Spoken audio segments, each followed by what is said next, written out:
சிட்டியில ஏபிசின்னு ஒரு private school இருந்துச்சு. அந்த ஸ்கூல்ல சுகி, அகிலா, டெய்சின்னு 3 ஃப்ரெண்ட்ஸ் இருந்தாங்க. சின்ன வயசுல இருந்தே அவங்க எல்லாரும் ஃபர்ஸ்ட்ல இருந்து 10th ஸ்டாண்டர்ட் வரைக்கும் ஒன்னா படிச்சாங்க. ஏ அகிலா, நேத்து அமேசான்ல லவ் சீரிஸ் பாத்தியா? சூப்பரா இருந்துச்சுடி.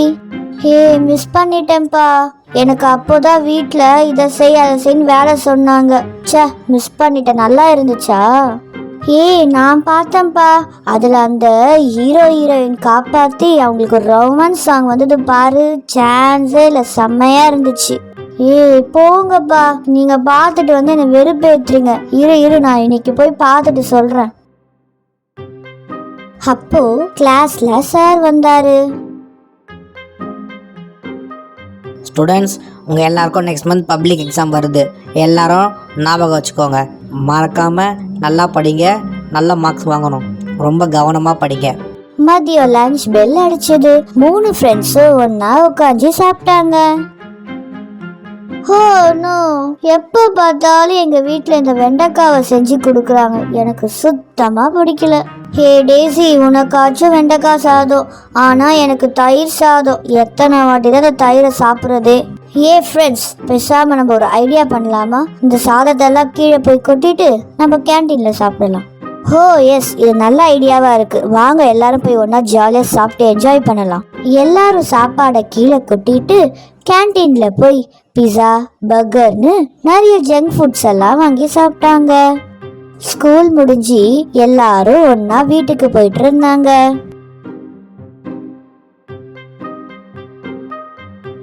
சரிடி, பாய். நாளைக்கு மார்னிங் இதே பிளேஸ்ல மீட் பண்ணலாம். பாய் பாய் ஃப்ரெண்ட்ஸ். மறுநாள் காலையில எல்லாரும் ஒன்னா நடந்து வந்துட்டு இருந்தாங்க. அப்போ சுஜி இப்படி ஒன்னு சொன்னா. இந்த வெயில்ல ஸ்கூலுக்கு வரவே பிடிக்கலடி. ஆனா காலையில குளிக்கும் போது அந்த தண்ணியிலே உட்காந்துக்கலாம் போல இருந்தது. ஆமாண்டி, எனக்கும் சேம். மார்னிங்ல இதனாலதான் எங்க வீட்டுல திட்டு வாங்கினேன். எனக்கு ஒரு ஐடியா தோணுது. நம்மளாம் ஏன் பார்க்ல இருக்க வாட்டர் ஃபால்ஸ்க்கு போக கூடாது? என்ன டெய்சி, விளையாடுறியா? எங்க அம்மாக்கு தெரிஞ்சு அவ்வளவுதான், என்னை எங்கேயுமே அனுப்ப மாட்டாங்க. நம்ம ஏன்பா சொல்லிட்டு போகணும்? சொல்லாமலே போலாம். ஒரு நாள் தானே, ஜாலியா போய் என்ஜாய் பண்ணிட்டு வரலாம். ஆனா எப்படி போய் சொல்லிட்டு போறது? எனக்கு கொஞ்சம் பயமா இருக்குடி. ஹே, நாளைக்கு நம்ம ஸ்கூல் லீவ் தானே, நம்ம வீட்ல ஸ்பெஷல் கிளாஸ் இருக்குன்னு போய் சொல்லிட்டு போயிட்டு வரலாம். யாருக்கும் தெரியாது. நல்ல ஐடியா தான், எனக்கு ஓகே. ஒரு நாள் தானே, போய் நம்ம நல்லா ஜாலியாக என்ஜாய் பண்ணிட்டு வரலாம். அப்புறம் மறக்காம எல்லாரும் ஒரு எக்ஸ்ட்ரா ட்ரெஸ் எடுத்துட்டு வந்துருங்க, தண்ணியில் நனைஞ்சா மாற்றிக்கிறதுக்கு. மறுநாள் எல்லாரும் ஒன்னா பார்க்குக்கு போனாங்க. அங்க ஜாலியா தண்ணியில விளையாடினாங்க, நல்லா சாப்பிட்டாங்க, நல்லா என்ஜாயும் பண்ணாங்க. அப்பாடா, இந்த வெயிலுக்கு இந்த மாதிரி தண்ணியில உட்காரது எவ்வளவு செமையா இருக்கு. ஆமாண்டி, சான்ஸே இல்ல, வேற லெவல்ல இருக்கு.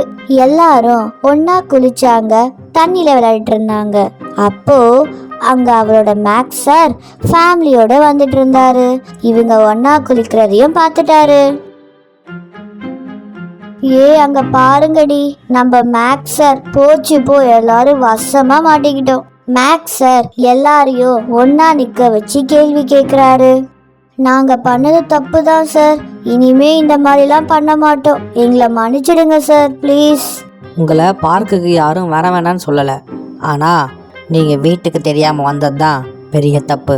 பசங்களா, யாரும் வீட்டுக்கு தெரியாமல் எங்கேயும் வரக்கூடாது. நம்ம வீட்டில் சொல்லிட்டு தாராளமாக வரலாம். இனிமேல் தப்பை பண்ணாதீங்க. 3 பேரும் தன்னோட தப்பை உணர்ந்து அமைதியா இருந்தாங்க. இனிமே இந்த மாதிரி வீட்டில் சொல்லாமல் யாரும் எங்கேயும் வெளியே போகக்கூடாது.